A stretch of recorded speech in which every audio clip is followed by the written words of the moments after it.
ওটা যে কয়েকদিন আগে আমার কাছে লিখিত বলতে কয়েকদিন থানা থেকে আমাকে এসেছিল, আমার কাছে থানা থেকে কয়েকজন বোম্বেতে আটকে পড়েছিল, বোম্বেতে। আর দুজন মানে খুব সম্ভব হরিয়ানা, আমি ঠিক ডিটেলস স্টেটটা বলতে পারবো না। তো ওরা কাজে গিয়েছিল, ওখানে ওদেরকে 4 জনকে পুলিশ আটকে রাখে। পরবর্তীকালে ওখান থেকে সরাসরি চাগা থানায় রিপোর্ট করে আমার কাছে। এরা এখানে যে বসবাস করে তার ডকুমেন্টস নিয়ে ওরা আমার থানা থেকে এসেছিলো, আমি দিয়েছিলাম। মোট আমাদের এখানে 6 জনের আপাতত আমি জানি 6 জনকে ওরা ধরেছিল। মোটামুটি সবাই এই মুহূর্তে ছাড়া পেয়ে বলতে পারবো না, কিন্তু আমাদের গৌরা কাশিমপুর এক মহিলা আয়েশা মণ্ডল তাকে ছেড়ে দিয়েছে, এটা জানি।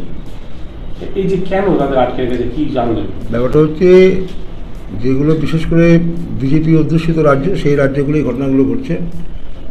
হিন্দুদের প্রতি একটা বিদ্বেষ, হিন্দু মানেই মমতা ব্যানার্জি বাংলার লোক, বাংলার লোকের প্রতি একটা বিদ্বেষ করেই কাজগুলো করা হচ্ছে।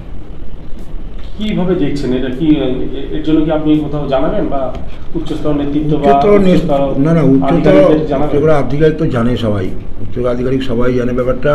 এখন সরকার কীভাবে, প্রশাসন কীভাবে ব্যবস্থা নেবে সরকারি ব্যাপার, এগুলো তো আমরা অত দূর পৌঁছাতে পারবো না। তবু আমরা চাইবো যে মানুষগুলো নিরাপদে যেন বাড়ি ফিরে আসে। যেহেতু মানুষগুলো কর্মসূত্রে বাইরে কাজ করছে, তাদের নিরাপত্তা সরকারের দেওয়া উচিত। তো আমি আশা রাখছি যে আগামী দিন যারা আমার অঞ্চল থেকে বাইরে কাজ করতে গেছে তারা যেন সরাসরি বাড়িতে ফিরে আসে। কোনো মতুয়া সম্প্রদায়ের মানুষ আছে না? হ্যাঁ, মতুয়া সম্প্রদায়ের মানুষ বলতে এখানে মতুয়া বলতে এই যে পিন্টু মণ্ডল, তারপরে কি বলে অনেকগুলো নাম আছে, আমি ভুলে গেলাম। পিন্টু মণ্ডল, তারপরে আরও 4 জন আছে, ওরা মথুয়া, ওরা অ্যাকচুয়ালি মথুয়াই। এখানে মথুয়া ফতুয়া দেখে না, হিন্দু মুসলমান সবাইকে আটক করছে।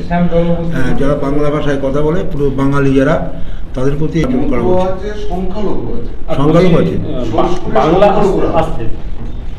বাংলা ভাষায় কথা বললেই কি তারা?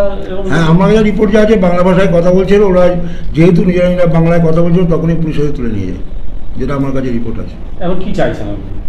আমি চাইছি মানুষগুলো যাতে বাড়িতে ফিরে আসতে পারে, এটা আমি চাইছি। প্রশাসনের কাছে এটা অনুরোধ, যাতে ওরা তাড়াতাড়ি বাড়ি ফিরে আসতে পারে। বাড়ির লোক কান্নাকাটি করছে। কী নাম আপনার? আমার নাম গোবিন্দ ঘোষ, প্রধান ঘেটুগাছি গ্রাম পঞ্চায়েত।